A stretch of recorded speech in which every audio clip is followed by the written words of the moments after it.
Mesdames et messieurs, prenez place, s'il vous plaît.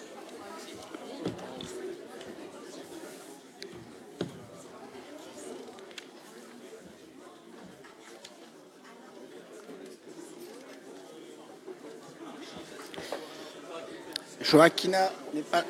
Christophe? Où, Christophe? Joaquina n'est pas là? Sous la lumière, là. En face de toi. Le courant est là. Ah. Je vais demander à Joaquina si elle veut bien faire l'appel nominal, merci.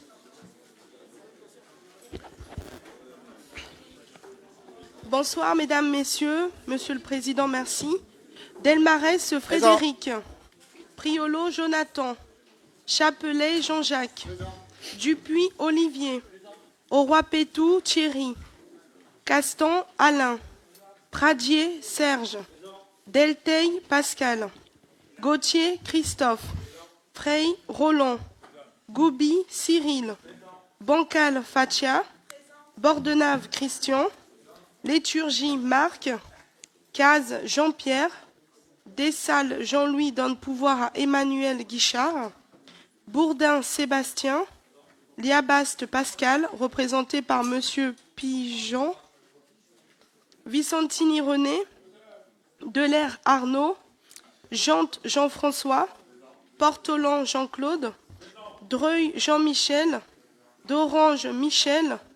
Destambe, Michael. Prévost, Pascal donne pouvoir à Georges Bassy. Tégérizo, Julie. Rué, Fabien. Rouen, Laurence. Donne pouvoir à Jonathan Priolo. Bonami, Jean-Claude. Thérault, Michel. Roche, Maryse. Blandin, Francis, absent, excusé. Laroche, Catherine. Fort, Jean-Pierre donne pouvoir à Lionel Lacambe. Bail, Josie donne pouvoir à Alain Banquier. David Christophe Bordier donne pouvoir à Gérald de Trappy. Kerdraon, Joël. Vergnol, Patrick. Gouze, Didier. Delfieux, Michel. Capuron, Didier. François, Christine. Prola, Éric donne pouvoir à Jean-Pierre Caz. Puis Penché, Philippe, représenté par Lionel Jourdas. Malga, Florence donne pouvoir à Christian Bordenave. Mamès, Luc. Simonet, Jacqueline. Potron, Marie-Lise. Moltan, Marjorie. Andrieux, Marie-Claude. Scotty, Marie-Hélène. Bassi, Georges. Fradin, Stéphane. Benfedoul, Adib. Castin, Anthony, représenté par Francine, Momi. Trapi, Gérald. Serra, Ogbona, Marion. Braco, Céline, absente, excusée. Guichard, Emmanuel. Lougra, Cédric, donne pouvoir à Frédéric Delmarès jusqu'à son arrivée. Lehmann, Hélène. Fauvel, Paul. Gandono, Corinne, donne pouvoir à Joël Kerdraon. Lebert, Stéphane. Banquier, Alain. Arnouille, Catherine. Isus, Joël. Lacambe, Lionel. Tavo, Catherine. Merci. Je dois excuser Arnaud Delair qui va arriver, donc il sera là dans quelques minutes, et Cédric Lougrat qui va aussi nous rejoindre dans quelques minutes. Voilà pour les excuser. Je propose Christophe Gauthier comme secrétaire de séance. Pas d'objection, merci. Je vais d'abord remercier le maire de Saint-Laurent-des-Vignes de nous accueillir ce soir et partie de l'équipe de son conseil municipal qui est là. Merci Jean-Claude. Je te donne la parole si tu veux dire un mot. On va te passer le micro. C'est moi qui vous remercie d'avoir accepté notre accueil et j'espère que nous serons à On verra tout à l'heure si on a eu raison d'accepter. Je suis pas inquiet. Je connais bien les lieux et la convivialité dont vous êtes capable. Merci. Je dois vous faire approuver le procès-verbal de la séance du 16 décembre. Y a-t-il des objections ou des remarques?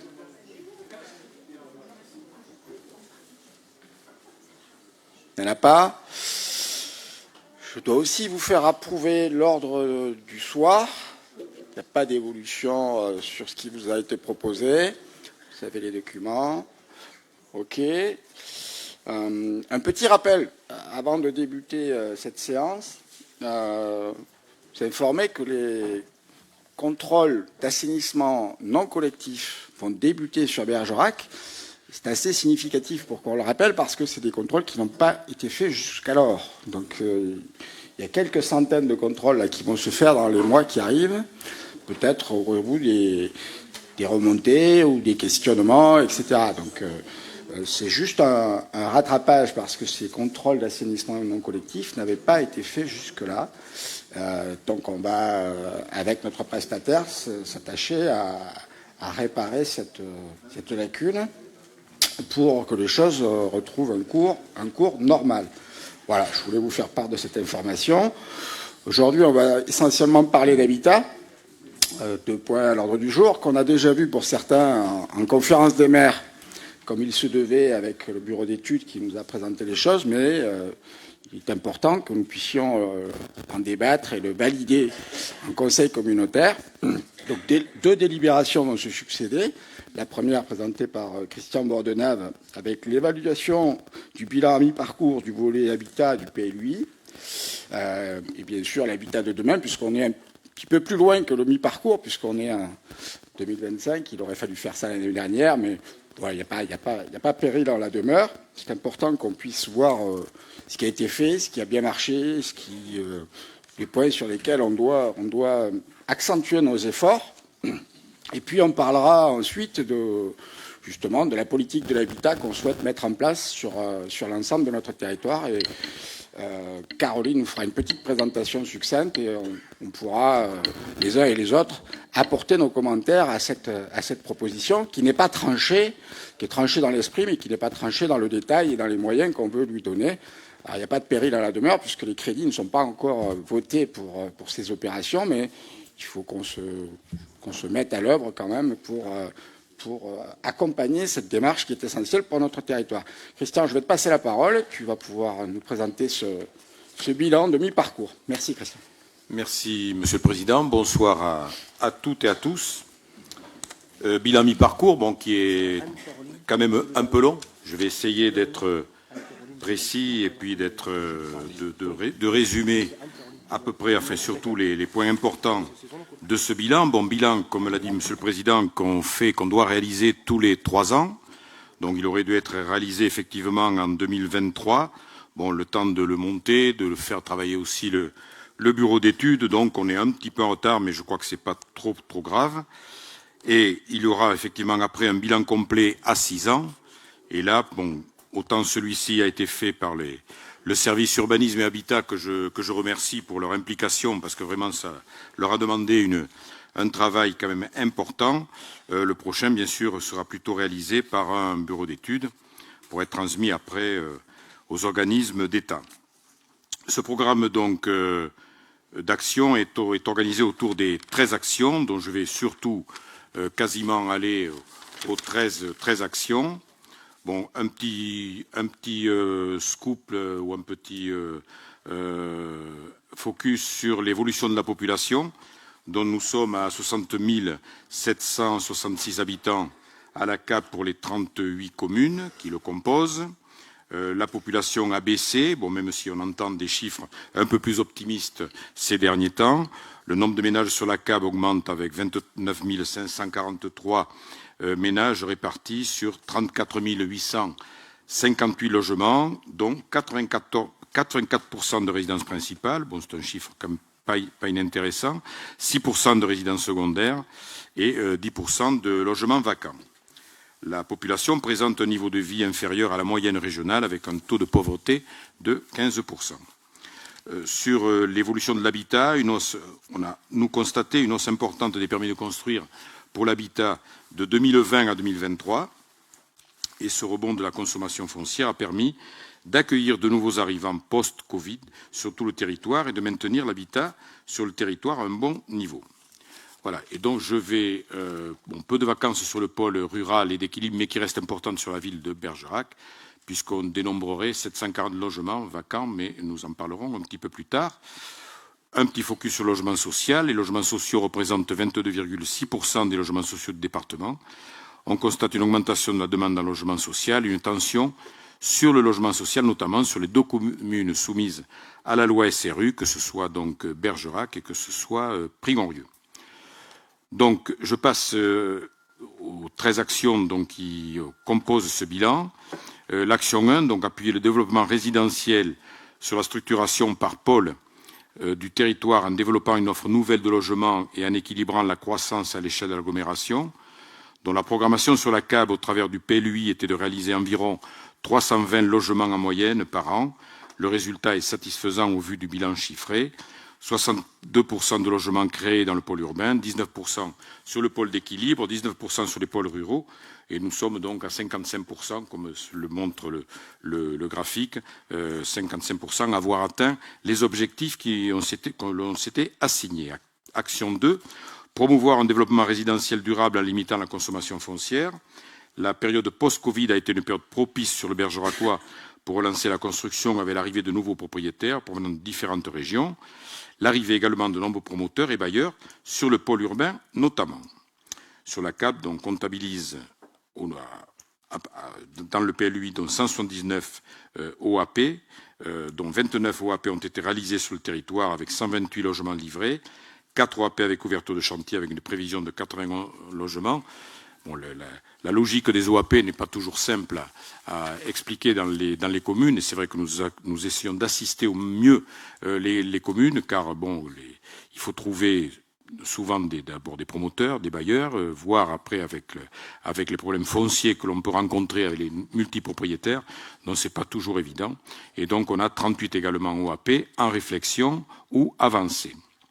En encourageant la densification sur des terrains constructibles avec la construction ou division de terrain. Donc c'est quelque chose que l'on a encouragé pour au moins 2 logements. On a eu des cas sur Cour de Pile, sur la Force. La ville de Bergerac a également encouragé l'aménagement de plusieurs logements dans les immeubles ou dans les maisons existantes et des opérations groupées par des promoteurs sur de grands terrains en zone urbaine du pôle urbain. Tout ça pour essayer d'aller dans le sens de la densification, ce que l'on nous demande aujourd'hui, ce que l'on demande surtout nationalement. En accompagnant les travaux auprès des bailleurs ou des propriétaires au travers de l'OPEI-RU de Bergerac, bien sûr c'est un élément important, en encourageant les communes sur une reconquête de réhabilitation de bâtiments et logements existants de leur cœur de bourg, ainsi que sur les bâtiments susceptibles de pouvoir changer de destination. Nous avons eu beaucoup de changements de destination qui ont été mentionnés, qui ont été demandés dans le cadre de la modification du PLUI et qui ont été acceptés, ce qui a permis maintenant, après la modification, de revoir des bâtiments en construction depuis cette modification. À noter que des études de revitalisation de bourg ont été réalisées par le CAU 24 sur Sigoulès et Flaujac, Saussignac, Cour de Pile, Creys et notamment Saint-Laurent-des-Vignes. Action 3, mettre en place une stratégie foncière permettant l'atteinte des objectifs. Donc pour y parvenir, la CAB a mis en place un suivi des interventions, souvent avec l'établissement public foncier Nouvelle-Aquitaine, PFNA, sur le territoire de la CAB. Ce sont environ 11 conventions qui ont été mises en place, dont l'établissement public foncier intervient surtout sur le foncier, comme son nom l'indique, et aide les collectivités à acquérir ou faire acquérir un certain nombre de biens. Donc 11 conventions qui ont été mises en place depuis le PLUI sur le pôle urbain, avec Bergerac-Creys, sur le Flé, sur Saint-Pierre-d'Hérault et sur Montbazillac pour un certain nombre d'opérations, chacune dans leur domaine. Mise en place d'une veille foncière en matière d'habitat au travers du suivi des déclarations d'intention d'aliéner sur le centre-ville, autour du quartier stratégique de la gare, les centres-bourses, les OAP qui permettent de vérifier que les projets sont conformes aux objectifs du PLH. Nous avons recensé effectivement 9 friches sur le territoire qui pourront être mobilisées pour des projets d'habitat. Et nous passons maintenant à l'action 4, développer une offre locative sociale adaptée aux besoins locaux et permettre d'atteindre les objectifs de la loi SRU qui s'impose à Bergerac et Prigonrieux, dont la CAB accueille 2806 logements sociaux sur le territoire. Ce parc est concentré essentiellement sur le pôle urbain, avec 91% de l'offre sociale du territoire répartie sur les villes de Bergerac, Creys et Prigonrieux. La CAB s'était fixée pour objectif de produire 851 logements sociaux jusqu'en 2031. L'objectif est largement atteint puisque nous avons aujourd'hui 499 logements programmés ou réalisés. nous avons organisé effectivement des rencontres régulières avec les promoteurs et bailleurs, nos listes. Nous avons un certain nombre de bailleurs qui sont venus dans notre territoire. Autant on connaissait bien Périgord Habitat, Mésolia, mais sont venus des opérateurs comme Noalis, Immobilière Atlantique Aménagement, Domo France récemment. Donc nous essayons de travailler avec tous les bailleurs qui se proposent de venir à Bergerac et nous en avons. De plus, la CAB a mis en œuvre les 2 contrats de mixité sociale obligatoires sur les communes de Prigonrieux et Bergerac. Ainsi, de 2013 à 2023, je note quand même que la CAB a financé 882 000 € au titre des fonds de concours Habitat, permettant la production de 370 logements sociaux, puisque nous octroyons donc une aide de 3 000 € par logement. Toute opération de construction de 20 logements devra consacrer 25% minimum du programme à la création de logements sociaux pour toutes les communes, sauf pour Bergerac et Prigonrieux, où là, nous descendons à 8 logements ou plus, devra consacrer 25% minimum du programme à la création de logements sociaux. Article 5, adapter l'offre en accession nouvelle aux capacités financières de la demande locale. Les services de la CAB ont accompagné les communes dans la réalisation quelquefois de projets de lotissement communaux. Ça a été le cas à Monestier, à Ribagnac, à Pomport. Mais le contexte du Covid, la hausse des taux de prêt, des prix des matériaux et du coût de l'énergie ont freiné quelque peu quand même cette accession sociale. Action 6, diversifier l'offre à destination de la population senior, limitant le recours aux établissements médicalisés, dont plusieurs actions ont été menées sur le territoire pour adapter l'habitat et permettre le maintien à domicile des personnes âgées, dont nous avons soutenu des démarches innovantes visant à développer des petites unités. Exemple, les 3 projets AGV qui ont été suivis par la CAB sur les communes de La Force, Mouledier et La Monzie-Saint-Martin, qui malheureusement n'ont pas été réalisés.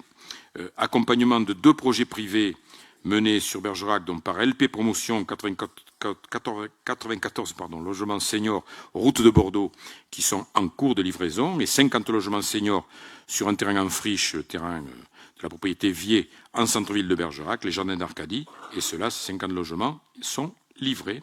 Et j'ajouterai une opération également sur Prigonrieux, résidence du Verger, 24 appartements par Périgord Habitat. Des réflexions ont été menées en milieu rural avec une maison d'accueil à Saint-Pierre-des-Raux. Accompagnement également de 2 projets intergénérationnels.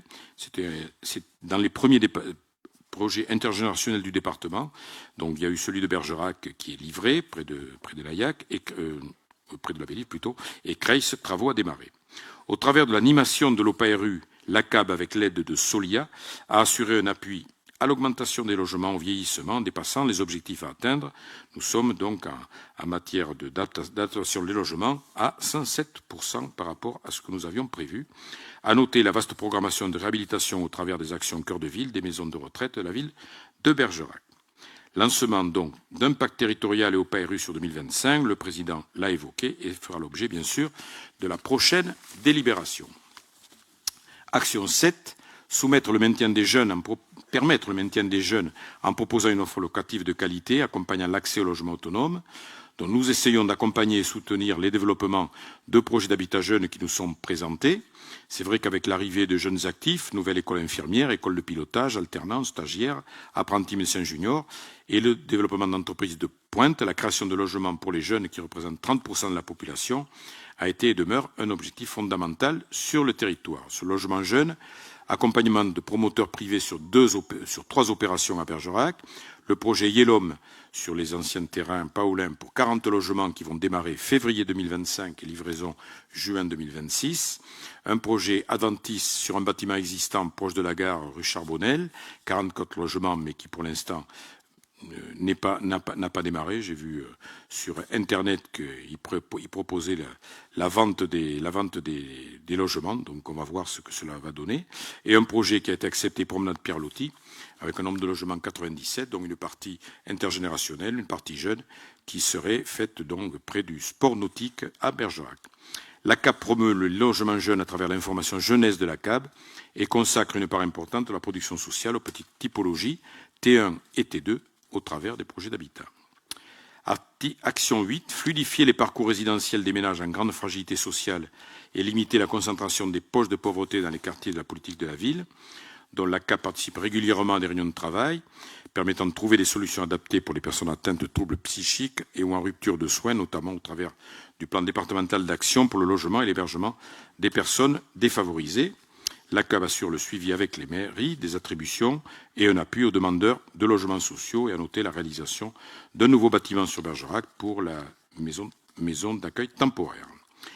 Action 9, apporter des réponses adaptées aux besoins des ménages issus de la communauté des gens du voyage en voie de sédentarisation. C'est un sujet qui est suivi par ma collègue Fatia Bancal. La CAP suit également au travers de son service dédié des besoins en logement des gens du voyage, notamment sur la sédentarisation. Nous avons essayé de créer des STECAL, des secteurs de taille et de capacité d'accueil limitée, au PLUI, permettant de régulariser des situations de logement toutefois encadrées dans le règlement du PLUI. Et nous avons réalisé, conformément au schéma départemental des gens du voyage, deux projets de sédentarisation portés par Périgord Habitat, réalisation de 2 T2 sur Cours-de-Pile et 2 T2 sur Saint-Pierre-des-Rois en 2025. Action 10, engager les moyens nécessaires pour renforcer l'attrait du bâti ancien sur les secteurs prioritaires définis. L'objectif est d'accompagner les propriétaires, les potentialités dans le parc existant et l'attractivité du bâti ancien. Le territoire se caractérise par une vacance élevée de logements, surtout sur la ville-centre. En parallèle, le territoire se caractérise par une proportion élevée de logements anciens avec un besoin de rénovation. Face à ces constats, la CAB a mis en œuvre l'OPARU sur Bergerac 2019-2023 avec un avenant en 2024. Les objectifs sont largement atteints en termes de travaux réalisés sur la précarité énergétique, 100%, sur l'adaptation énergétique, sur l'adaptation des logements et le maintien à domicile. Seuls les travaux lourds et les prix mathématiques n'atteignent pas les objectifs. La CAP s'est dotée de l'outil zéro logement vacant. Un travail a été mené sur les 37 communes hors Bergerac qui a révélé que finalement, seuls 142 logements restaient véritablement vacants. La ville de Bergerac a lancé une étude diagnostique sur le logement vacant qui doit être mise en œuvre dans sa phase 2 et cela fera l'objet effectivement d'un travail à partir de 2025, essayer de voir effectivement exactement le nombre de logements vacants sur Bergerac.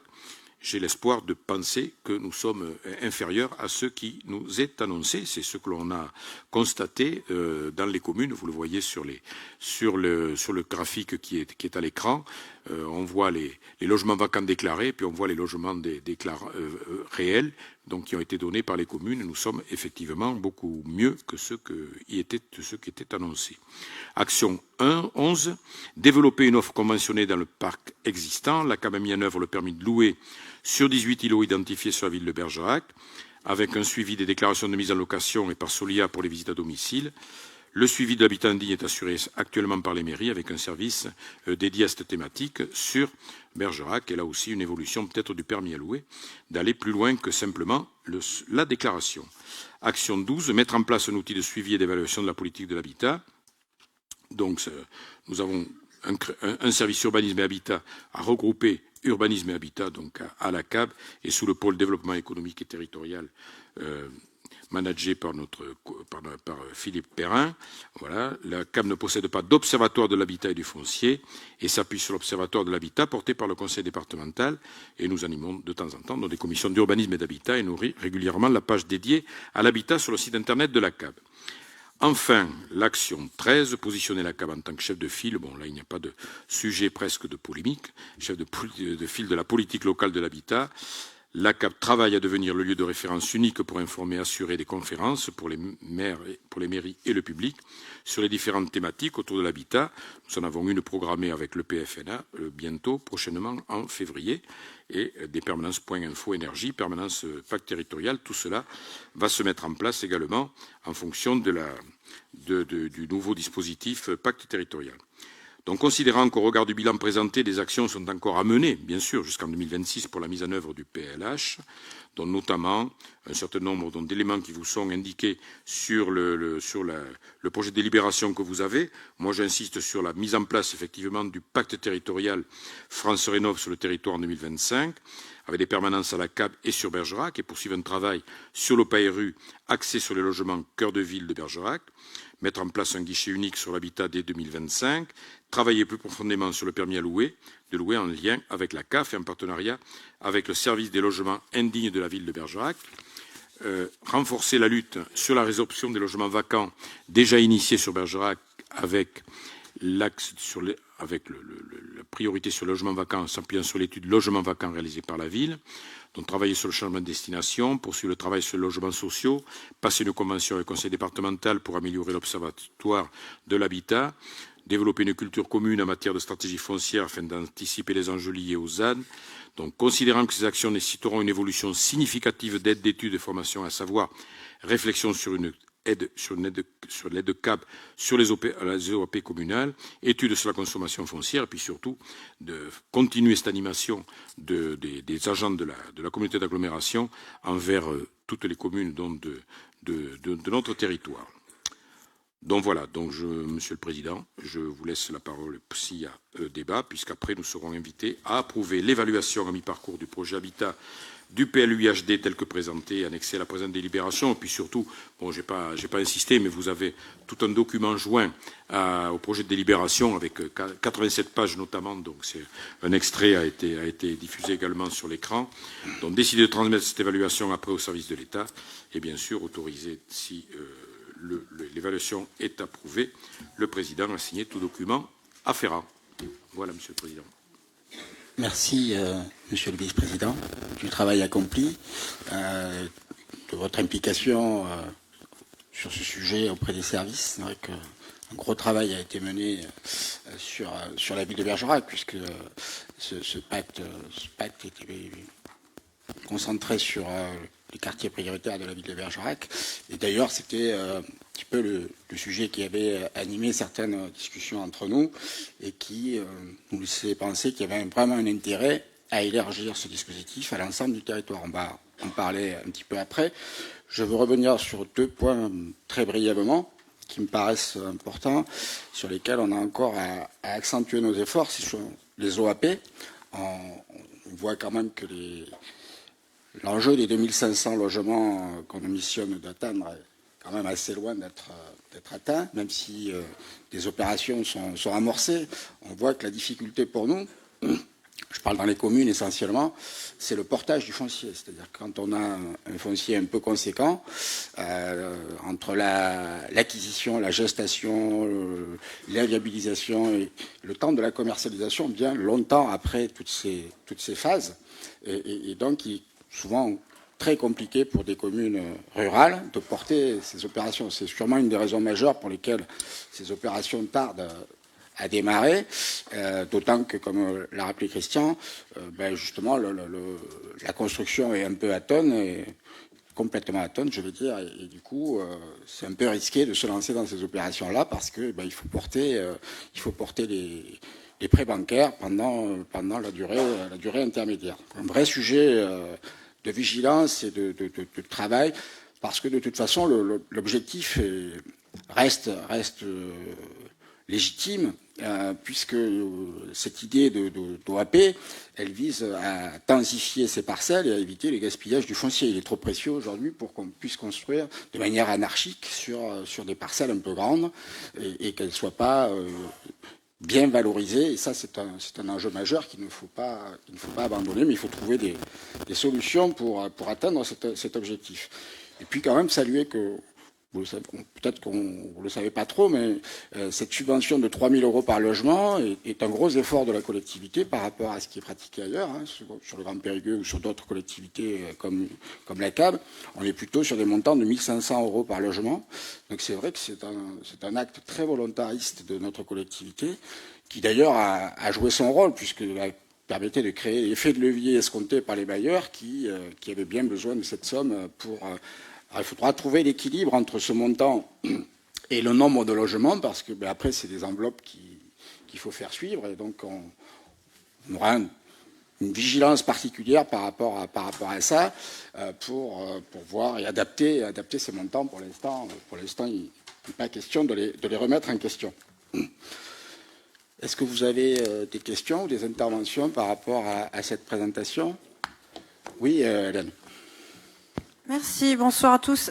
C'était des questions sur le permis de louer, en fait, savoir un peu concrètement comment ça se passait, comment les propriétaires concernés pouvaient être repérés, comment les contacts, qu'est-ce que ça donne concrètement. Voilà, si on pouvait avoir quelques précisions sur ce permis de louer.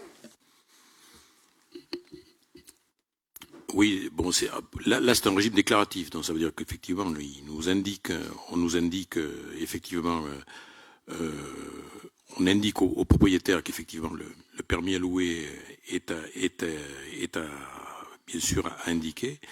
Ce que nous faisons, par contre, c'est en matière de certificat d'urbanisme, chaque fois qu'on a un certificat d'urbanisme sur un dossier sur lequel il y a effectivement un permis à louer à déclarer, donc ça nous l'indiquons. Donc nous l'indiquons aux propriétaires.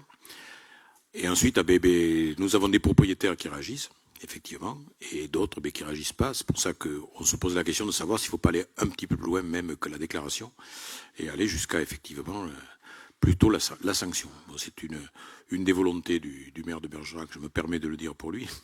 Voilà, donc pour aller également effectivement plus loin dans ce domaine. Ouais, je crois, Christian, qu'on peut le dire. Il faudra sans doute passer à la vitesse supérieure et envisager quelques moyens coercitifs parce que on voit que la bonne foi elle est inégalement partagée et que certains sont pas sensibles au rappel à l'ordre. Donc il faudra sans doute imaginer des moyens supplémentaires pour imaginer de les contraindre un peu plus. Je pense que ça a permis, j'ai au moins un ou deux exemples de ce qu'on appelle les marchands de sommeil, excusez-moi d'être... Mais bon, on se le dit souvent entre nous. Ça a permis certains, effectivement, de mettre en vente un certain nombre de bâtiments. J'ai notamment dans la tête l'opération de la rue Saint-Esprit, qui a permis, effectivement, au moins à des investisseurs dignes de ce nom pour, effectivement, réaménager des bâtiments ou des logements, de venir... de devenir propriétaire au moins de ces lieux. Je crois que c'est ça que l'on voudrait. On voudrait effectivement, surtout en centre-ville, essayer d'éviter, et on en connaît encore, on en a encore quelques-uns, c'est pour ça qu'on a 2-3 îlots dégradés sur Bergerac sur lesquels on voudrait appuyer, qui fera l'objet de la prochaine délibération, effectivement, où on voudrait appuyer pour essayer d'aller plus loin et enfin de résorber. Merci. D'autres questions, Fabien ? Pour être un peu plus polémique quand même, je comprends les relatives précautions oratoires du vice-président à l'urbanisme. Lorsque je vous ai fait adopter en tant que vice-président au logement et à l'habitat le permis de louer en 2019, c'était bien pour aller vers le volet coercitif. Et qu'il faut que la ville de Bergerac se réveille par rapport à cela. 6 ans sont passés et du temps a été perdu. Et le permis de louer, ce n'est pas qu'une simple déclaration. Effectivement, si on veut d'une certaine manière assainir le parc social privé, puisqu'il s'adresse exclusivement au parc social privé, il faut passer par ce dispositif qui nous a été donné par la loi et qui ne peut se faire sans la volonté de la municipalité et du maire en l'occurrence. Donc là, moi je considère que du temps a été perdu par rapport au dispositif tel que nous l'avions voté en 2019. Merci Frédéric. Juste un élément, tu ne peux pas critiquer, Fabien, l'ensemble des membres du conseil communautaire. Je rappelle que le permis de louer est un élément de l'agglomération de Bergerac, que la compétence logement est une compétence de l'agglomération de Bergerac et que depuis plusieurs années maintenant, on travaille avec le président Frédéric pour essayer de faire en sorte que nos services travaillent ensemble pour que le permis de louer aille plus loin. Alors moi, j'y suis pour rien si on a une élue au logement qui n'a peut-être pas été assez active sur le sujet, et je l'entends. Maintenant, c'est comment on fait en sorte de reprendre la main dessus et comment on passe du simple déclaratif à aller plus loin. Bon, depuis 2019, il s'est passé des choses. D'abord, dans le premier permis de louer qui avait été fait déclaratif, certains îlots avaient été mis dans ce permis de louer, îlots qui depuis ont été repris. Christian Bordenave, qui a fait un excellent travail sur ce dossier, et ma compagne sur l'habitat et le logement aujourd'hui, a rencontré énormément de promoteurs qui veulent s'investir sur la ville, et ça a été le cas. Donc maintenant, je pense qu'il faut plutôt qu'on remette à plat complètement le dossier. D'abord, il faut qu'on sache quelle est la volonté de la ville et de la CAB en ce qui concerne le permis de louer. Frédéric le sait. Quand il y a Séverine Généré qui est arrivée à la CAB, la première chose que j'ai demandé en conférence des maires, ça a été qu'on remette en action le permis de louer et qu'on le mette au-delà du déclaratif. Deuxième élément, ça a été ma volonté que notre service prévention, sécurité, salubrité de la ville de Bergerac, qui est déjà très engagé au niveau de la ville, puisse travailler avec ceux de la CAB et le service logement de la CAB pour qu'on puisse aller plus loin sur le permis de louer. Et enfin, c'est de revoir complètement la carte. Puisque depuis 2019, il y a quand même eu une évolution dans la ville avec énormément d'investisseurs qui sont venus. Donc d'abord, on se met d'accord sur l'organisation entre la ville et la CAB sur le permis de louer. Et ensuite on redéfinit les espaces du permis de louer. Il y a peut-être des endroits où il faut les étendre, parce qu'il y a un vrai besoin, et des endroits où on peut l'enlever parce que depuis, ça a été réhabilité. Il y a les changements aussi législatifs qui sont intervenus entre-temps, avec le DPE au niveau des locations futures et des énergies sur les bâtiments, qui va aussi avoir un impact sur certains propriétaires bailleurs qui vont peut-être remettre sur le marché de la vente certains biens.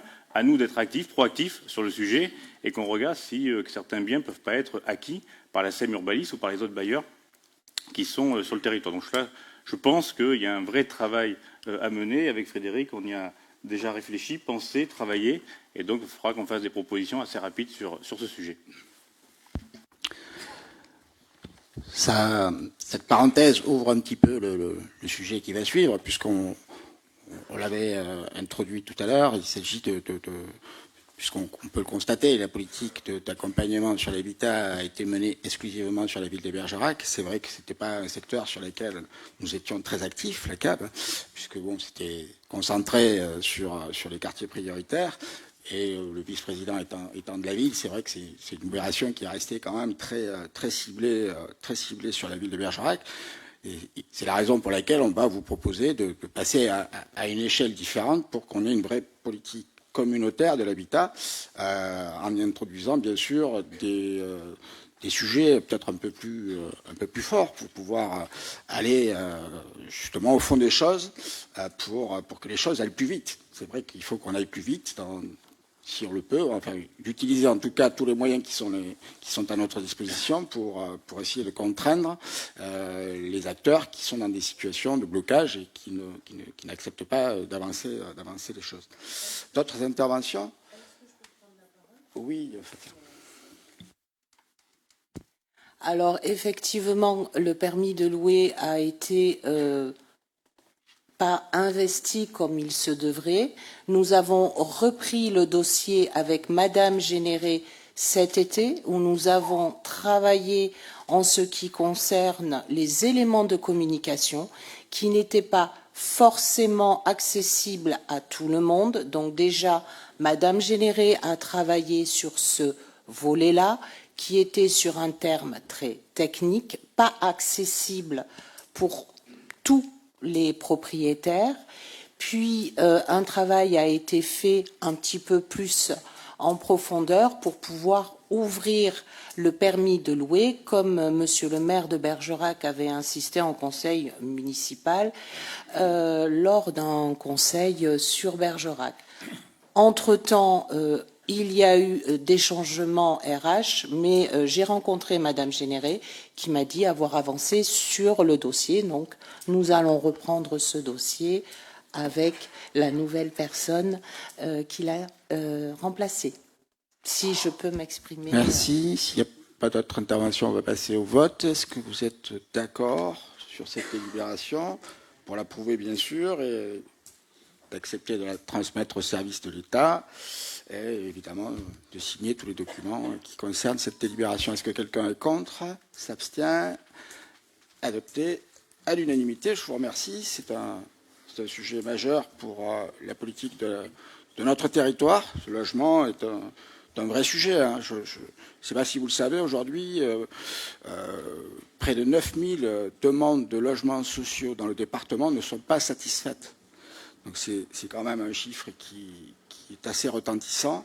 Ce n'est qu'une partie de la question, mais ça montre bien à quel point nous sommes en tension sur ces questions-là, sur ces questions de logement. Et ce n'est pas la situation actuelle qui nous rend optimistes et qui permet d'espérer une amélioration sensible toute seule. Le deuxième point, il s'agit de l'amélioration de l'habitat privé, donc avec la mise en œuvre de Roxana 2025-2027, ce programme d'intérêt général Pacte territorial de France Rénov', sur les 38 communes de la CAB, avec des opérations programmées, donc de l'amélioration de l'habitat et le renouvellement urbain, bien sûr, puisqu'on propose de continuer l'OPARU sur la ville de Bergerac. Je vais passer la parole à Anne-Caroline qui va nous faire une petite présentation et puis on pourra ensuite débattre et commencer à réfléchir sur les dispositifs sur lesquels on pourrait réfléchir pour voir quelle piste on va vraiment choisir. Tu as la parole, Caroline.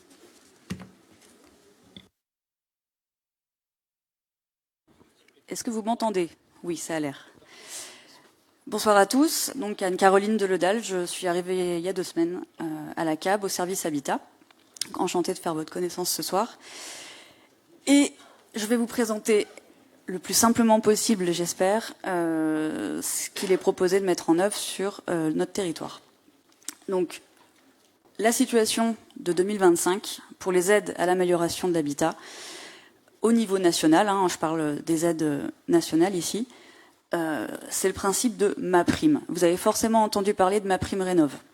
On a MaPrimeRénov' pour les projets de rénovation énergétique. Ça s'adresse à tous les Français, quel que soit le niveau de ressources. Ce qui va changer, c'est les aides qui vont être distribuées.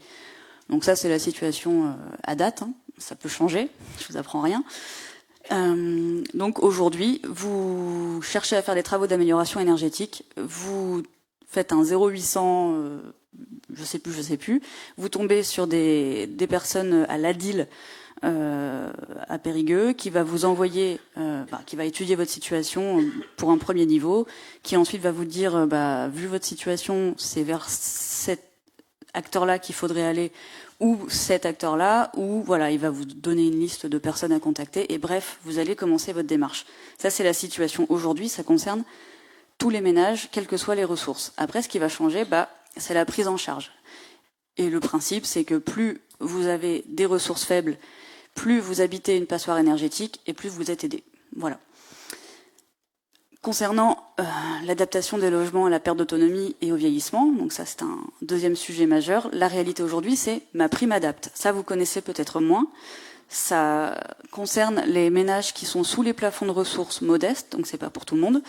Et c'est des personnes qui sont en situation de perte d'autonomie, attestées par l'établissement d'une grille qui dit qu'ils ont des petites difficultés dans leur logement, voilà. Et derrière, c'est des financements possibles pour faire des adaptations de salle de bain, pour faire des cheminements accessibles pour pas chuter chez soi, etc., etc.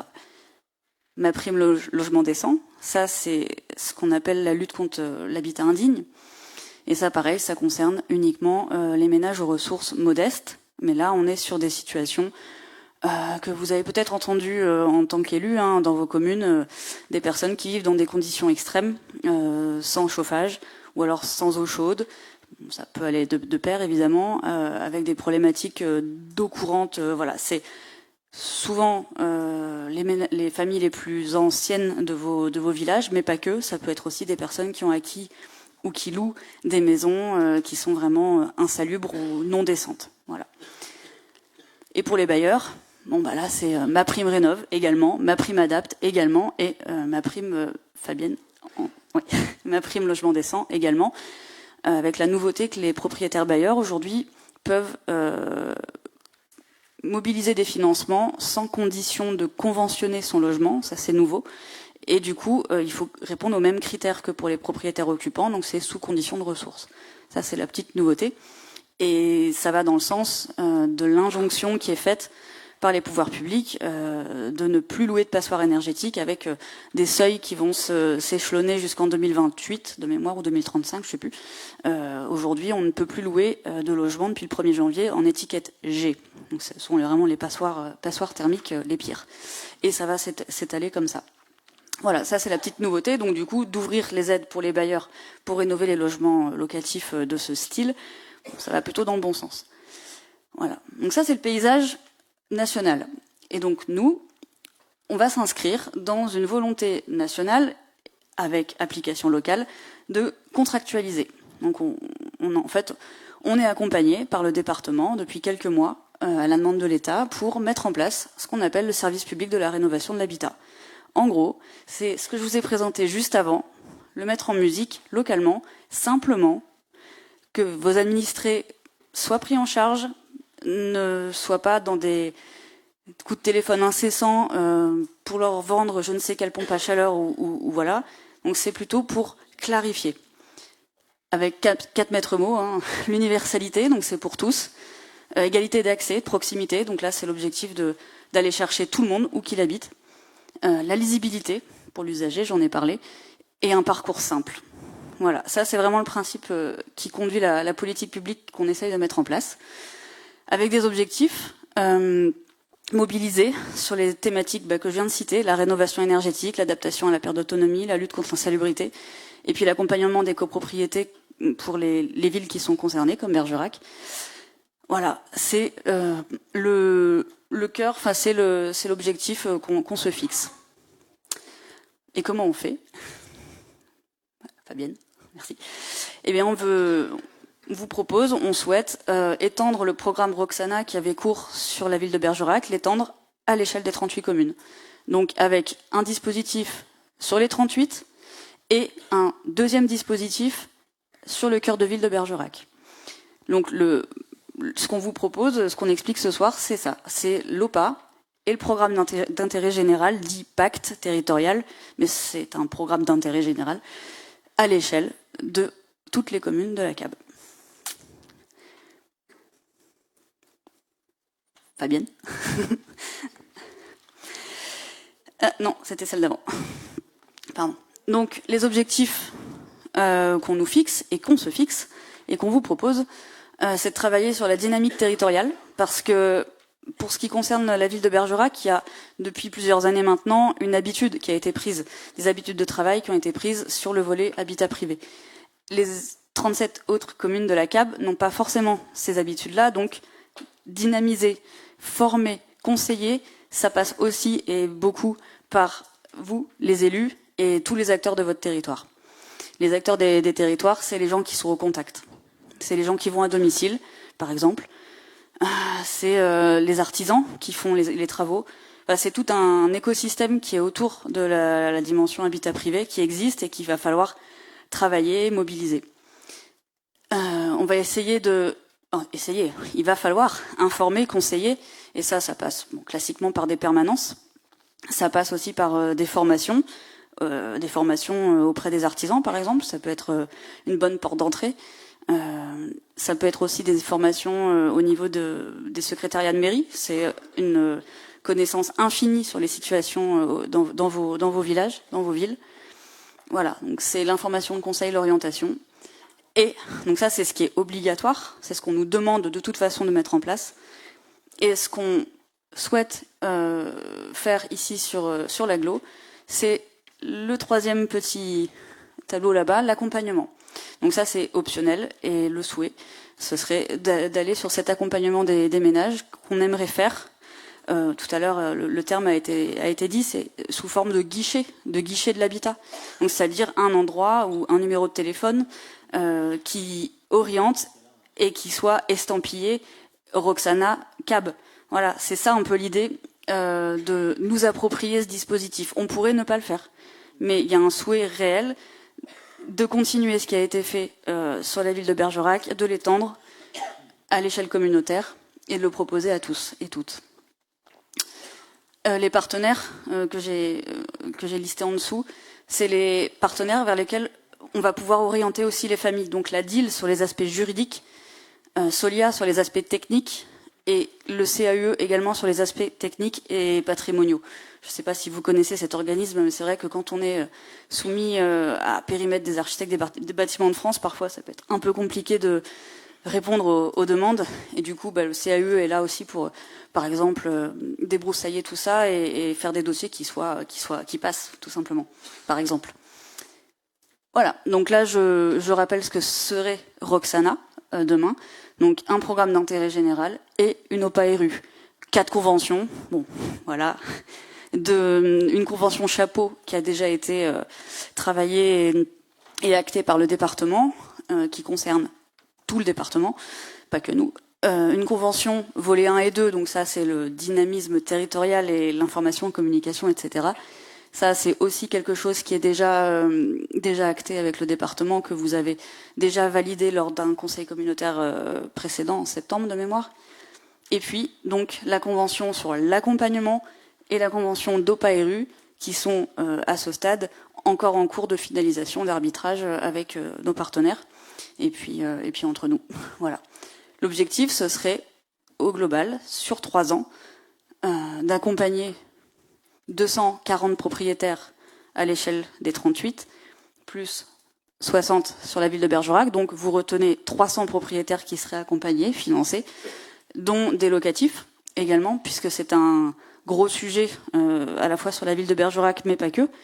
Voilà, donc on souhaite aussi vous proposer de travailler sur les locatifs et de l'information. Donc là, quelle que soit la situation, même si on n'est pas sur un gros projet, même si on est au-dessus des plafonds de ressources, on est informé, on est orienté, on est conseillé. Voilà.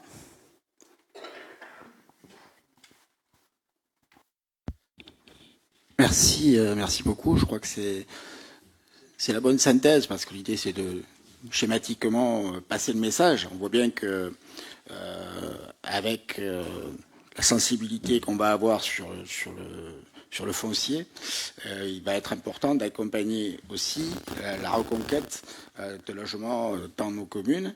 C'est déjà amorcé, il faudra le poursuivre sur Bergerac, notamment sur des secteurs peut-être un peu plus resserrés, hein, c'est en tout cas ce que nous demande l'État, c'est-à-dire que de centrer davantage nos objectifs sur des îlots un peu plus restreints pour être peut-être plus efficaces ou plus ciblés. Je crois que ça, c'est la demande des services de l'État. Et puis, on a plusieurs options. On a une option qui évidemment se limite au Conseil. Le Conseil, il est fondamental parce qu'aujourd'hui, allons jusqu'à la caricature, vous pouvez avoir du démarchage. Et on voit que ce système de démarchage des entreprises plus ou moins scrupuleuses se développe et que du coup on peut proposer à des personnes non informées ou un peu naïves d'installer une pompe à chaleur dans un logement complètement énergivore, complètement il y a une absence d'isolation performante, et là on voit bien qu'on passe à côté de l'objectif. Donc on voit que ce conseil est fondamental pour que le système ait une véritable efficacité, parce que c'est le retour sur investissement qui est important pour les administrés et qu'il faut qu'on leur apporte justement et qu'on les protège de ces fausses informations qui pourraient leur faire croire à une amélioration sensible et qui n'en est pas vraiment une. Donc on voit l'importance de ce conseil. Bon, le guichet unique, la porte d'entrée est fondamentale aussi, parce que c'est aussi cette simplicité qui permettra aux gens de s'y retrouver dans ces arcanes administratives. Et donc, je crois que c'est important. Donc, on veut vous proposer de s'orienter vers la mise en place de ce volet numéro 3, hein, puisque l'accompagnement me paraît un sujet fondamentalement important sur ces questions-là. 300 usagers pourraient être accompagnés, c'est quand même pas anodin. Alors la répartition, on avait parlé de 200 sur le rural, 100 sur la ville. Après, ce sont des indicateurs de grande masse, mais c'est pas ça le plus important.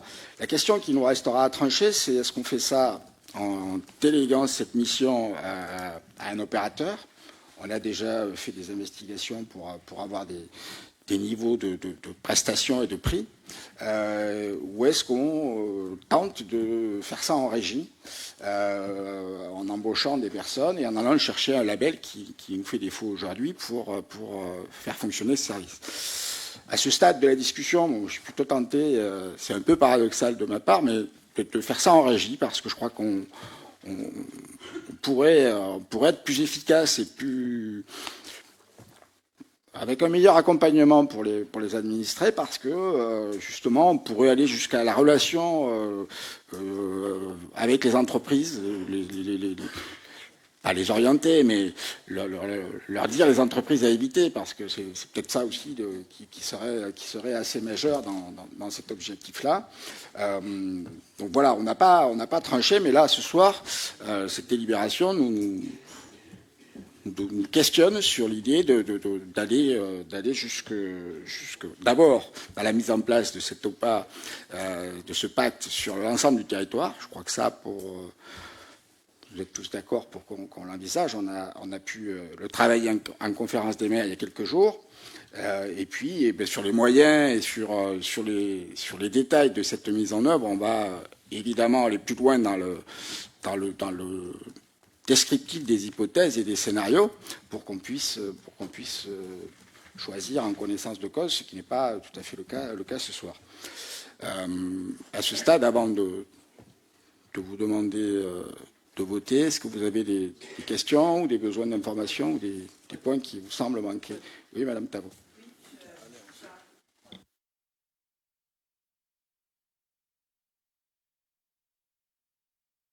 Oui, je trouve que c'est une très bonne idée d'élargir ce dispositif. Vous avez commencé à parler de deux questions que je me posais. Quel moyen humain? Le moyen humain, c'est-à-dire que si on veut... tout le monde sait qu'actuellement, tout le monde est démarché pour pompe à chaleur, etc. On n'y répond évidemment pas. Vous dites sur 3 ans, j'imagine que dans les petites villes de la communauté, on a besoin d'avoir quelqu'un qui soit capable de pouvoir accompagner et être là vraiment, et d'être alors formé, comme je pense à France Service, ce qui existe sur France Service, où on va aider les personnes sur plein de points administratifs. Là, c'est la même chose. On va essayer de les aider sur tous ces points administratifs qui sont tout de même très, très complexes pour arriver à ça. Donc, vous avez commencé à en parler, mais ça peut prendre aussi du temps d'aller chercher des personnes. Est-ce que sur les communes, on n'a pas du personnel qui pourrait justement être formé pour pouvoir accompagner? Ou est-ce qu'on recruterait dans les communes quelqu'un qui serait spécifique de ça? Ou est-ce qu'on a, je ne sais pas trop l'état des communes, sur le France Service? Sur le France Service qui a ça. Ça, c'est la première chose. Donc, vous avez commencé à parler. Et le deuxième, comme vous disiez, avec le lien avec les entrepreneurs du territoire. C'est-à-dire que vous les connaissez, on les connaît, ceux qui travaillent depuis longtemps. On sait la qualité qui est faite et comment on peut aussi orienter vers... donc, est-ce que vous avez déjà travaillé aussi avec les entrepreneurs qui font ce travail-là? Moi, l'idée est très intéressante. Le problème, c'est l'accompagnement vraiment. L'accompagnement... qui semble difficile. Si c'est reporté à long terme par la formation, ça risque de prendre du temps avant de démarrer. Alors c'est vrai que c'est une vraie spécialité, ça s'improvise pas. C'est-à-dire qu'on peut pas, justement, pour apporter des conseils, il faut des spécialistes qui soient habilités, déjà formés et professionnels pour le faire, et qui aient aussi des appointances en termes de relationnel pour pouvoir. Donc ça existe dans les structures qu'on a sollicitées pour voir dans quelles conditions financières elles pourraient faire ça pour nous. Donc ça peut aller vite. Mais comme je le disais, l'idée de chercher à recruter des gens dont c'est le métier, hein, parce que je crois qu'il faut, je le répète, une vraie compétence. D'ailleurs, Anne-Caroline, elle a été recrutée pour ses compétences et on sent qu'elle est opérationnelle tout de suite. Donc c'est vrai que c'est quelque chose qui peut éventuellement se trouver. C'est pas non plus quelque chose qui. Donc évidemment, c'est plus facile d'appuyer sur un bouton et de faire un marché que de créer un service. Ça c'est clair. Il faut aller chercher un label. Il y a quand même des étapes préalables à aller chercher. Mais il y a aussi quand même une différence de ce que ça peut être. Voilà, on est sur quelque chose piloté directement par la collectivité. Je vais passer la parole à Alain. Il y a aussi, malgré tout, des questions de coût. Voilà, de voir qu'est-ce qui est le plus performant aussi en termes de fonctionnement. Donc ça, c'est un sujet. Alors aujourd'hui, les crédits ne sont pas encore alloués, donc on n'est pas tout à fait en retard pour l'instant. Ça ne veut pas dire qu'il faut que ça traîne. Le dispositif, il doit pouvoir se mettre en place dans les mois qui viennent. Donc c'est vrai que voilà, on va vraiment travailler d'arrache-pied là-dessus pour savoir quel choix et dans quel délai. Et la question du timing sera aussi une question pour avoir une réponse à ce sujet. Oui, Alain. Oui, bon, par rapport aux communes, je pense que votre demande sur le fait d'embaucher du personnel, ça sera assez difficile. Par contre, ce qui serait peut-être intéressant, c'est vrai qu'on peut former une ou deux personnes sur la CAB, c'est puisque le président l'a proposé, mais je sais qu'il y a des rencontres de la CAB avec nos secrétaires de mairie. Je pense que le premier relais qui pourrait être intéressant, c'est avec nos secrétaires de mairie, parce que les gens, quand les personnes qui sont en difficulté, la première personne qui viennent voir dans une commune rurale, c'est la secrétaire de mairie. Donc là, je pense qu'il y a quelque chose à faire et je pense qu'elles seront toutes d'accord pour que, quand il y a des rencontres de la CAB avec les secrétaires de mairie, on puisse leur expliquer le système.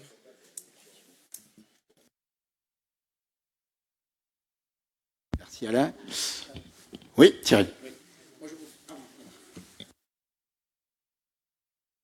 Oui, moi je voudrais rajouter, c'est une très bonne initiative parce c'est vrai, tu le disais les secrétaires de mairie sont sollicités, mais les maires sont sollicités, parce qu'aujourd'hui, par exemple, j'étais sollicité presque toute la journée pour des appels sur des rénovations dans les maisons, et c'est vrai que les gens vous appellent pour demander si on connaît la personne. Donc je pense qu'il faut créer une confiance, déjà recréer une confiance, et c'est la CAB, le guichet unique.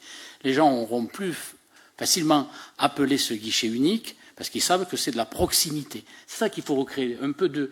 Parce que ces coups de téléphone qu'on reçoit du matin jusqu'au soir, avec des gens qui vous montent un projet sur votre rénovation de votre maison en 5 minutes, et dès que vous dites, vous placez votre cursus de votre fiscalité, vous dépassez 50 000 euros, vous dites, ah ben non, mais vous êtes plus éligible, c'est bon, il raccroche, voyez. Donc ça, c'est les exemples de tous les jours. Donc je trouve que l'initiative est très bonne de créer un guichet unique sur la CAB. Après, les moyens... Les moyens, effectivement, on peut trouver toujours une personne ou deux sur France Service, comme on me disait avec Serge, qui peut tourner sur les 3 maisons France Service, parce qu'on a des dossiers, effectivement, mais il faut créer de la confiance, il faut mettre un peu d'humain là-dedans, et surtout faire travailler nos artisans locaux, parce qu'on a souvent des démarches avec des entreprises qui viennent de Nanterre, qui viennent de l'au-delà du Bergeracois, et quand vous avez un problème sur une pompe à chaleur, ben, l'entreprise, vous ne la retrouvez plus. Et il faut intervenir. Moi, j'ai eu ce cas sur ma commune où, malheureusement, la personne, on lui a installé une pompe à chaleur et la prévente, après, terminée. Il a payé et ensuite, on ne trouvait plus personne pour ce qui était la prévente. Donc, je pense qu'il y a 3 sujets. La confiance, un peu d'humain et surtout faire travailler les entreprises locales, puisqu'on a de très bonnes entreprises au niveau du local qui sont très experts sur les pompes à chaleur, rénovation de tout ce qui est extérieur, d'isoler les murs extérieurs, les portes-fenêtres, etc., etc. Donc on a de très bons artisans autour du Bergeracois. Donc je pense que c'est 3 sujets qu'il faut mettre à l'avant pour mettre en confiance nos concitoyens. Merci Thierry. Christian ? Tout ce que vous dites est intéressant, puisque je souscris aussi à un certain nombre de choses qui ont été dites. Moi, je rapporte simplement l'expérience de l'OPARU de Bergerac et des permanences que nous organisons avec des gens qui viennent. Nous avons des permanences donc tous les lundis matins. Le couloir, il est plein. Bon, ça veut dire que des gens viennent et il faut... Alors, techniquement, moi, pourquoi pas travailler en régie, mais il faut vraiment des spécialistes de l'habitat, des spécialistes techniques. On n'est plus dans l'administratif. Bon, le dossier administratif, il se fera, mais la partie technique, pour conseiller, parce que quelqu'un va venir, mettons, pour un problème d'isolation, mais en même temps, on va lui parler de la toiture, après on peut lui parler aussi d'autres éléments, voilà. Et ça devient un dossier complet. Et effectivement, l'idéal, ça serait effectivement qu'on soit en régie, parce que là, on va fonctionner à notre rythme, et un rythme soutenu, et un rythme, bon, à voir effectivement comment ça se passe avec, puisque nous c'était Solia, donc l'opérateur, ça s'est très bien passé, parce qu'ils étaient disponibles, qu'ils venaient tous les lundis, mais on pouvait encore aller plus loin, parce que les demandes, elles ne s'arrêtaient pas au lundi matin. Voilà, donc moi j'attire votre attention. Après le travail avec les entreprises, bon, je sais que c'était un souhait qu'on s'était donné, qu'on avait parlé déjà avec Séverine, puis avec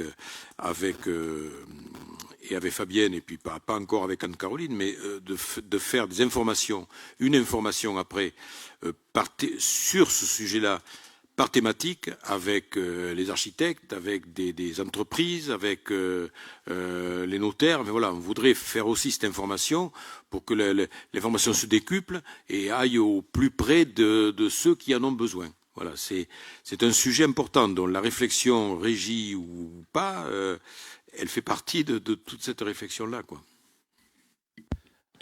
C'est clair, Christian, avec l'exemple que tu prends, si on doit cumuler de l'isolation, changement de menuiserie, plus un mode de chaleur, on est presque à l'intersection d'un maître d'œuvre. Donc voilà, cet accompagnement va jusqu'à la coordination de...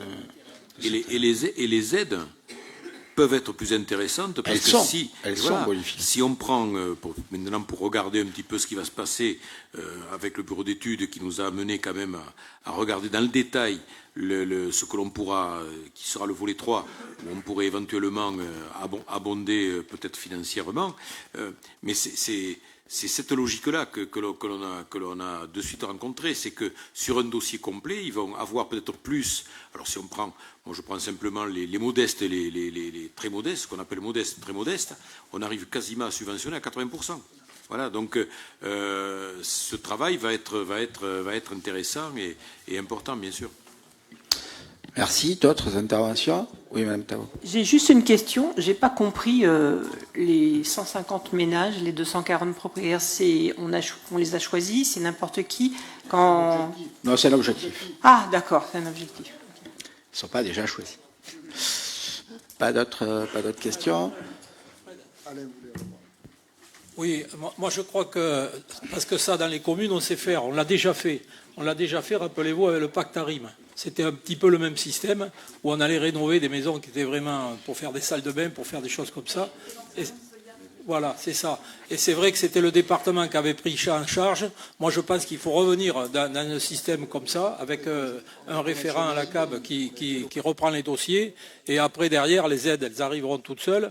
Mais il faut surtout collecter un petit peu les personnes qui vont venir et qu'il y ait quelqu'un qui puisse gérer tout ça. Et après, les aides, on les distribuera en fonction des travaux qui sont faits. Mais moi, je pense qu'à l'époque, le pacte ARIM, ça marchait très bien.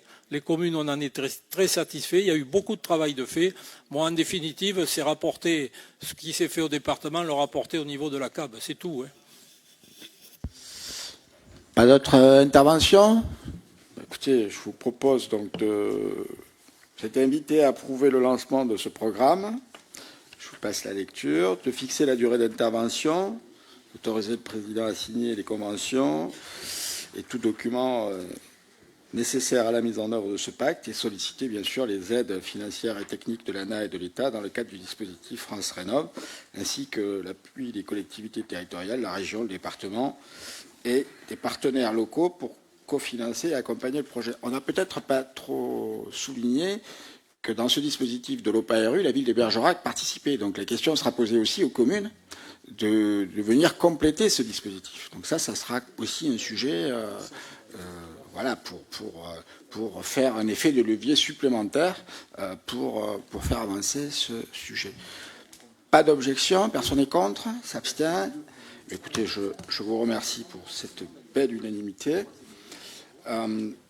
Passe au point suivant. Il s'agit d'une convention de demande de subvention relative à l'élaboration d'un schéma directeur stratégique et opérationnel de reconversion sur le site de l'ESCAT. Bon, je ne vais pas vous faire la lecture de la délibération. Le site de l'ESCAT, il est difficile à appréhender et à organiser. C'est un peu, on vous l'avait présenté il y a quelques semaines, donc avec différents types de bâtiments. Certains sont très grands, jusqu'à 5000 m², d'autres sont plus petits, certains sont très vétustes, d'autres le sont moins. Il y a du foncier disponible au sud sur une grande surface, plusieurs hectares en bordure de rivière et extrêmement bien positionné. Il y a des questions de réseau, il n'y a pas de compteur dédié à chaque utilisateur.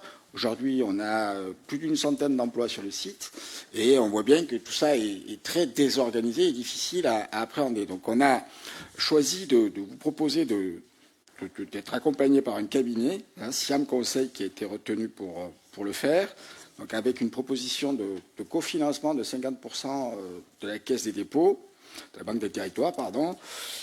Donc vous avez les montants, 68 000 € hors taxe, avec 50% proposés en soutien de la Banque des territoires. Et puis, donc pour nous évoquer des scénarios pour valoriser au mieux et organiser au mieux les choses. Certainement qu'il y aura des choses à raser ou des options ou des choix particuliers à faire. Peut-être faudra-t-il imaginer de concéder certaines opérations ou certaines parties de ce site. Certaines pourraient être réouvertes au public, d'autres non, etc. Donc il y a, vous voyez, la multitude des paramètres et des questions qui se posent et on a besoin d'être accompagné pour avoir quelque chose d'un peu plus construit. Ce site le mérite. Puisqu'on est sans cesse sollicité. Il y a aussi des opportunités peut-être à mettre à disposition des mètres carrés qui ne sont pas utilisés aujourd'hui. Pourquoi pas à des associations. Voilà, plein de choses sont imaginables sur ce site, mais ça peut pas s'organiser, ça peut pas se faire n'importe comment. Et on a besoin de clarifier un certain nombre de points. J'espère vous avoir bien démontré l'intérêt de cette étude, et puis d'autant qu'elle est bien cofinancée, je crois que ça sera un élément, parce que ça fait plusieurs années qu'on en parle et on a du mal à en tirer quelque chose de très concret. Avez-vous des questions? Vous n'avez pas? J'ai été assez clair. Oui, Cyril, un complément. Oui, merci Président. C'est plus un complément effectivement qu'une question, puisque je connais un peu le sujet. Vous l'avez signalé, Président. Je pense que l'ESCAT c'est un atout majeur pour notre territoire. Le cabinet qui a été retenu est encore venu en visite la semaine dernière, et c'était pas la première visite qu'il faisait. Hein, et ils ont encore été estomaqués de voir ce potentiel que nous avons sur ce site. Je pense que c'est une chance avec un grand C. Et donc effectivement le fait d'être accompagné et d'être en plus financé pour cette étude c'est encore mieux, mais je pense qu'il faut que chacun d'entre nous prenions bien en considération et la réalité de ce site et de ce qu'on peut en faire, parce que il y a beaucoup de territoires sur lesquels il n'y a plus ce genre de réserve foncière, et donc là c'est un véritable atout qu'on va avoir pour les prochaines années. Alors j'ai plutôt une casquette économique, donc je vais plutôt effectivement personnellement l'orienter sur l'économie, mais effectivement je crois que voilà, il y a beaucoup de territoires et pas très loin de chez nous, ne serait-ce que le Grand Périgueux qui bave d'un tel site. Donc voilà, donc je vous remercie le Président pour avoir vraiment avancé sur ce sujet sur lequel j'ai particulièrement insisté depuis 4 ans maintenant, et tant mieux qu'on avance comme ça. Merci Cyril. C'est une opportunité, mais c'est aussi une responsabilité, parce que il va falloir y mettre des moyens, et ça le mérite. Donc avant de mettre des moyens, c'est mieux quand même d'y avoir bien réfléchi pour essayer de pas trop se tromper. D'autres interventions? Oui, Fabien. Oui, juste une simple question, non pas pour revenir sur l'intérêt de l'étude qui est vraiment primordial et qui va vraiment nous permettre d'avancer sur cette question du site de l'ESCAT. Il y a un potentiel économique qui est majeur, primordial, avec malgré tout un petit handicap qui est son insertion dans une zone ultra pavillonnaire, avec une rue qui pose d'énormes problèmes de sécurité routière. Donc est-ce que les recommandations du cabinet qui vont nous assister pourront aller jusqu'à quelques orientations justement pour concilier un site qui présente un potentiel de développement économique avec la problématique de son insertion dans une zone pavillonnaire et la requalification des voies de communication? On peut toujours rêver aussi avec l'aiguille ferroviaire qui est quand même sur ce site-là. Malheureusement, là, nous sommes beaucoup moins maîtres du développement du fret, et c'est bien dommage dans ce pays. Mais au moins qu'il y ait aussi cet aspect des recommandations, parce que c'est vrai que c'est aujourd'hui une source d'inquiétude des riverains depuis des années. Il y a une école à proximité, il y a des équipements sportifs à proximité. Donc, est-ce qu'il y aura aussi cet aspect-là de recommandation qui pourrait nous tracer des perspectives extrêmement utiles? Oui, Fabien, c'est vrai que la dimension urbaine, tout son environnement, doit être prise en compte à la base de la réflexion. C'est clair qu'on a déjà eu quelques petits soucis à un moment de voisinage, donc on voit que l'accès, mais aussi les habitations qui bordent sur la partie ouest de le site sont à prendre en considération, et c'est un des axes qui a été mis en avant. D'autres interventions? Est-ce que quelqu'un est contre? S'abstient? Adopté à l'unanimité. Merci beaucoup. On va passer au point 5, Jean-François, pour des attributions de subventions aux associations. 4 d'abord. C'était une page. Cyril, je croyais que tu l'avais fait, pardon. C'est ça, je sais qu'on te fait. On va vendre un terrain à Bougnac. C'est ça nous permettra de payer une partie de l'étude pour l'ESCAT. Donc c'est la vente effectivement d'un terrain sur la zone, la ZAE La Renoncy à Bougnac. Donc, pour un projet de clinique, de vétérinaire libéral, donc il a été demandé à la CAB par Madame Diane Lienasson et Monsieur Jonathan Grégoire, qui représente la TSCI, d'acheter pour construire ce bâtiment. Il est donc proposé, c'est la CAB qui est bien entendu propriétaire, on voit le lot s'afficher, c'est le lot numéro 5, on parle d'une superficie de 2500 mètres carrés et cette cession s'effectuerait au prix de 5 € hors taxe du mètre carré pour un montant total de 12 500 € hors taxe conformément à l'estimation des domaines. C'est un prix hors taxe. Juste pour préciser que ce terrain est partiellement frappé d'alignement, ce qui fait que tout n'est pas constructible et qu'on est sur un prix classique pour la zone. Donc voilà. Donc les membres du Conseil seront invités à autoriser le président à signer l'acte de vente correspondant aux conditions énoncées ci-dessus et désigner l'office notarial situé au 34 boulevard Victor Hugo à Bergerac pour représenter les intérêts de la CAB. Merci Cyril.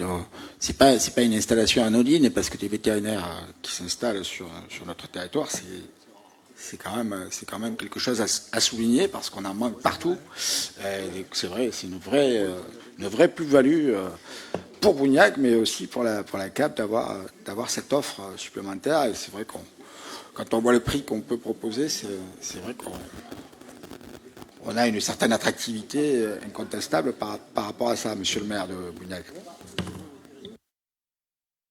Oui, petite précision, effectivement, le prix c'est donné, hein, ça fait vraiment pas cher, on se dit 2500 mètres carrés, 12 500 €, il n'y a pas d'équivalent nulle part, même pas à Saint-Géry.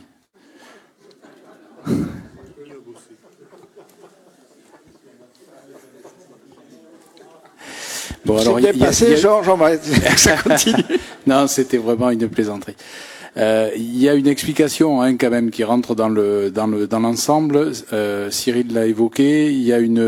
On est sur le bord de la nationale qui va de Bergerac donc à Castillonnès, et sur ce bord de nationale, on a un impact d'alignement de zones non constructibles qui fait en fait 35 mètres et qui pénètre complètement sur la partie du terrain.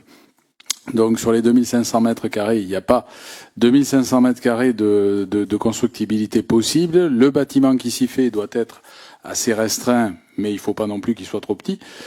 Et donc le cabinet médical, le cabinet vétérinaire qui intervient donc et qui va s'y installer est tout à fait adapté au final pour ce lot avec de la visibilité sur lequel il a une spécialité aussi, s'occupe aussi des chevaux en particulier, et donc qui va permettre notamment de pouvoir garder à quai quelques chevaux possibles et les faire piétiner, marcher, etc. tout autour. Voilà. Et sur la zone, en ce qui la concerne, eh bien effectivement, c'était l'avant-dernier lot de la zone La Renoncy. Donc il reste maintenant un lot qui a d'ailleurs été amputé d'une partie de sa superficie, 1000 mètres carrés, et qui doit faire de mémoire 1500 mètres carrés qui reste encore à commercialiser. Mais après cela, effectivement, cette zone est terminée. Et elle est assez agréable par la qualité des installations qui se sont posées dessus et des bâtiments qui ont été réalisés. Ça s'est pas fait de suite, mais là c'est dans le bon sens. Voilà ce que je voulais préciser. Merci Monsieur le Président. Vous avez enfin trouvé un médecin. Ça y est. Alors effectivement, c'est. Il ne parlait pas pour le cheval. Hein, il s'adapte. Mais il est adapté à la population bougnaguaise. Merci. Est-ce que quelqu'un a une autre? Oui. Juste une petite question. Est-ce qu'il fait autre chose que des chats et des chiens, ce vétérinaire? Il fait des chevaux et les autres aussi, non? Parce que le problème maintenant sur la ruralité, c'est ça qui est extraordinaire, c'est qu'on a beaucoup de mal à trouver des vétérinaires qui font autre chose que des chats et des chiens. Oui, c'est le cas là, Catherine, puisque là c'est le cheval, effectivement, qui est une spécialité de ce vétérinaire. Personne n'est contre, j'imagine. S'abstient, adopté à l'unanimité. Ce coup-ci, c'est à toi, Jean-François. Merci, bonsoir à tous. Comme chaque année, afin d'aider les clubs sportifs avant la fin de la saison sportive 2024-2025, il est proposé d'attribuer les subventions 2025 en début d'année civile. Il vous est donc proposé d'attribuer aux associations le Bergerac Périgord Football Club 5 000 €, Bergerac Périgord Pourpre Handball 5 000 €, le Sport Nautique Bergeracois 5 000 € et enfin l'Union Sportive Rugby Vallée de la Dordogne 5 000 €.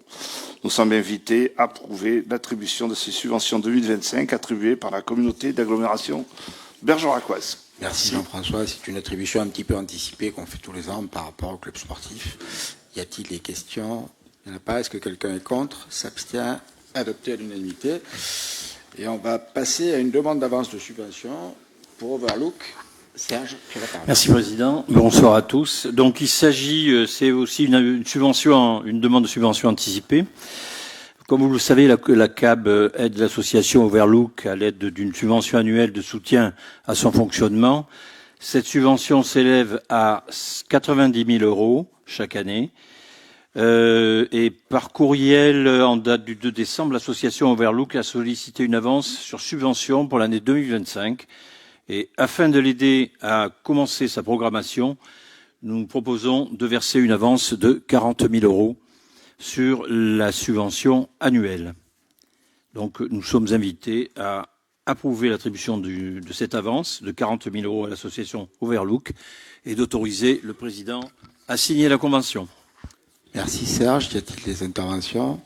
Personne n'est contre. S'abstient? Adopté à l'unanimité. Puis on va finir sur une attribution d'une aide forfaitaire pour la santé. Olivier, tu as la parole.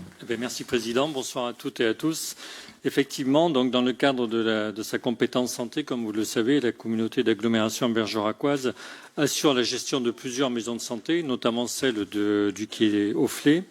Et dans l'objectif de pouvoir offrir des conditions de travail optimales à tous les professionnels de santé et de lutter contre la désertification médicale, nous pouvons aujourd'hui vous proposer une aide donc pour Pauline Auman, qui est donc assistante médicale distante du docteur Bernis sur la maison de santé pluriprofessionnelle du Flé et qui nous a fait part de son intention de pouvoir s'installer et de pouvoir rester sur cette maison de santé. Donc la CAB précédemment a pris en charge le loyer mensuel et les charges locatives du cabinet occupé par Pauline Auman, donc du 1er juin jusqu'au 31 décembre 2024, donc pour un montant de 900 € par mois. Et donc afin de conforter son installation et de lui permettre d'accueillir beaucoup plus de patients en attendant qu'elle puisse être complètement autonome et ne plus être assistante médicale une fois qu'elle aura passé sa thèse. Donc il vous est proposé de prolonger une aide pendant 1 an d'une exonération de loyer et de charges locatives en lui ajoutant donc la prise en charge des frais de secrétariat. Donc, il vous est proposé aujourd'hui, donc les membres du conseil communautaire sont invités à valider une exonération totale du loyer et des charges locatives d'un montant de 843 € par mois, ainsi que la prise en charge d'une part du salaire du secrétariat à 1 440 € par mois pour Pauline Auman, donc assistante du docteur Bernis à la MSP du vignoble au Flé, pour une période de 1 an, du 1er janvier de cette année jusqu'au 31 décembre. Merci Olivier. Y a-t-il des questions, des interventions? Bon, on est dans ce qu'on souhaite faire sur la CAB, c'est de faire le maximum pour garder les jeunes médecins sur notre territoire. Donc on est à la stricte application de cette idée sur ce cas, qui n'était pas gagné au départ, parce que voilà, elle souhaitait repartir, et donc là elle va rester, donc ça c'est plutôt une bonne chose. Personne n'est contre, personne ne s'abstient. Écoutez, je vous remercie beaucoup parce que c'est un sujet sensible et un gros travail fait par Olivier et Émilie sur ce sujet. Merci beaucoup. Avez-vous des questions ou des sujets que... Oui, Hélène ?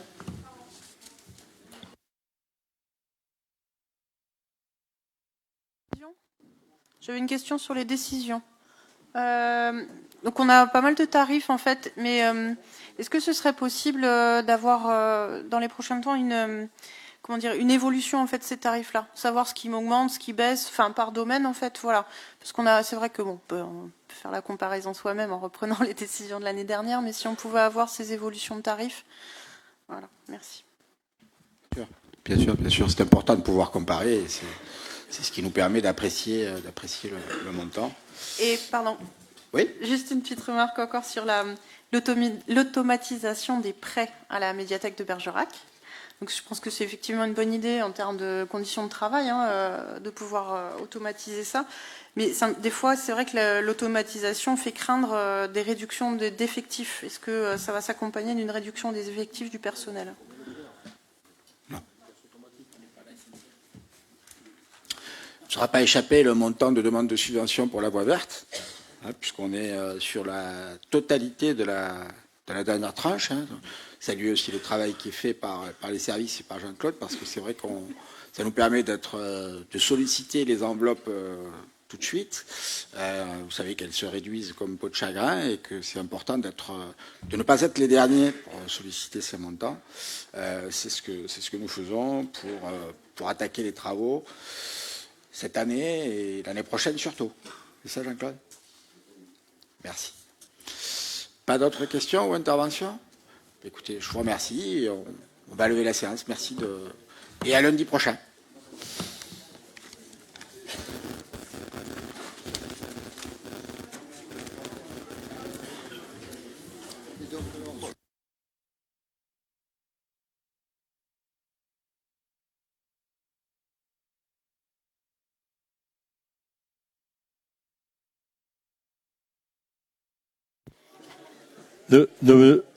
S'il vous plaît, il y a un dernier dossier, je l'appelle le dossier after, qui vous intéresse.